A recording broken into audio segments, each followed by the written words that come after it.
السلام عليكم حبيباتي، واش راكم؟ ان شاء الله تكونوا بخير، ان شاء الله يلقاكم هذا الفيديو وانتم بطاقه ايجابيه كالعاده. طليت عليكم حبيباتي في فيديو جديد.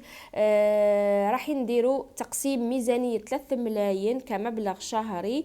قالت لي ديريهولي على طريقه الاسابيع، دونك ميزانيه اسبوعيه.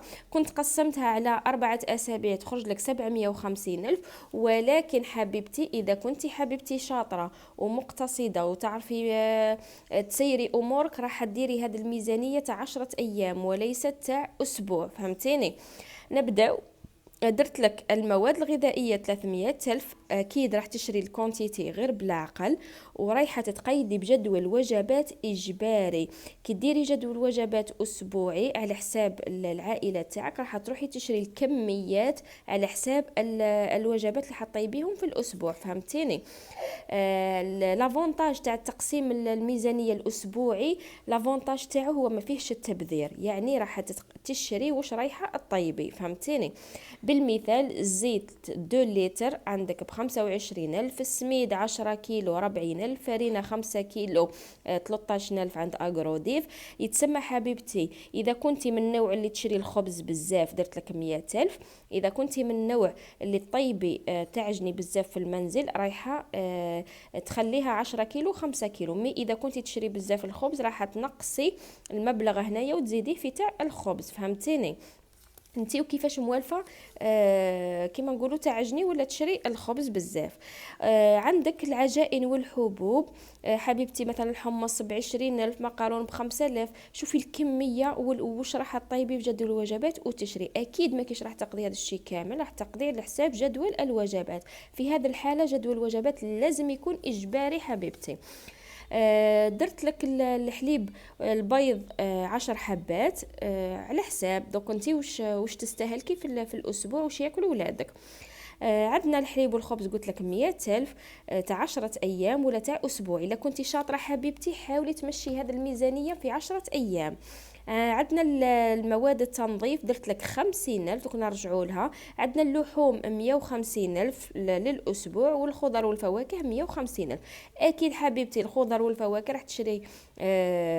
واش راح تطيبي ثاني جدول وجبات؟ أكيد راح يكونوا زوج حبات زوج حبات زوج حبات، 3 كيلو بطاطا، 2 كيلو بصل، فهمتيني؟ يعني راح يكونوا الكميات فريمون قليله، لانك راح ديري جدول وجبات متنوع.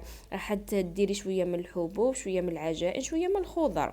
مكيش راح تجيبيها كامل، كيما نقولوا كامل خضر، لانه رانا في فصل الشتاء، وفصل الشتاء راح ناكلوا بزاف الحبوب والعجائن، فهمتيني؟ اكثر من الخضر، عكس فصل الصيف. عندك حبيبتي مواد اللحوم. حبيبتي تقدر تجي كل اسبوع تجيبي حاجه، تجيبي دجاجه تقسميها على حساب واش يناسبك في الاكلات تاعك. ديري يومين بدون لحوم، مره تجيبي المرقاز، مره تجيبي لي زابا، مره تجيبي الكبده، كل مره حبيبتي تنوعي في الوجبات نتاعك. مواد تنظيف درت لك 50 ألف حبيبتي للأسبوع الأول. حاولي تمشي أمورك كيما نقولوا.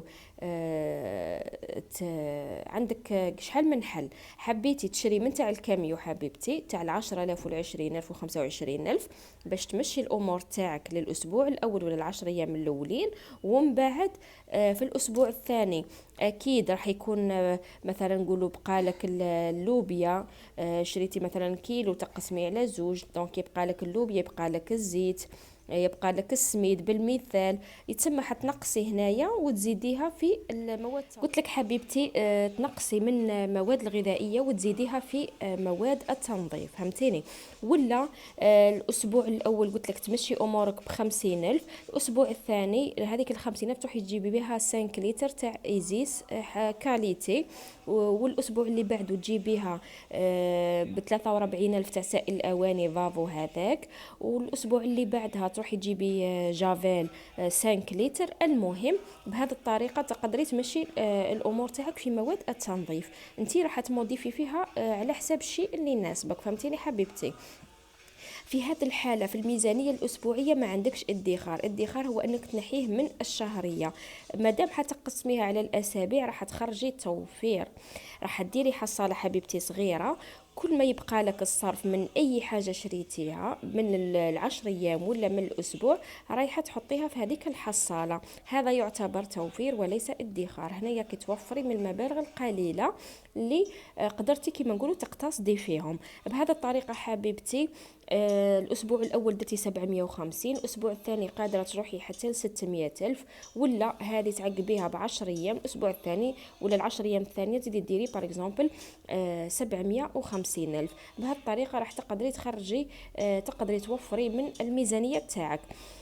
نتمنى ان شاء الله حبيبتي يعجبك التقسيم وتقدري تقيدي به. هي ليسونسيال حبيبتي تشوفي المحل دائما، تشوفي منين تشري، تتبعي الاسعار، تكتبي المواد الاساسيه، تكتبي الكميه وتكتبي السعر باش حاجه ما تغيب لك حبيبتي.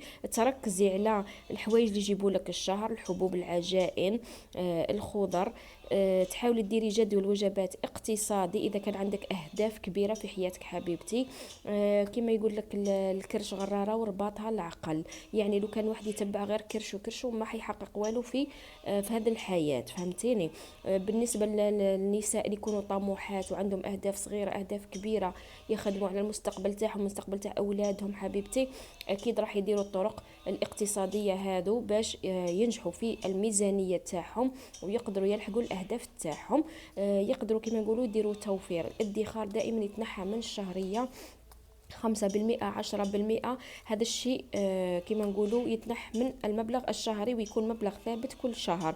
كل شهر قال نحي 200 ألف ولا 300 ألف من الشهرية ونخبيها. أما في التقسيمات هذو الأسبوعية حاولوا حبيباتي ديروا حصالات، ديروا هذا توفير. تنحي كل مرة من قدرتي تنحي 2000 ألف 10,000 5,000 تجمليها في الحصالة. نتمنى حبيبتي يكون عجبك هذا التقسيم وتنجحي فيه بإذن الله. نتلاقوا في الفيديو القادم إن شاء الله. سلام.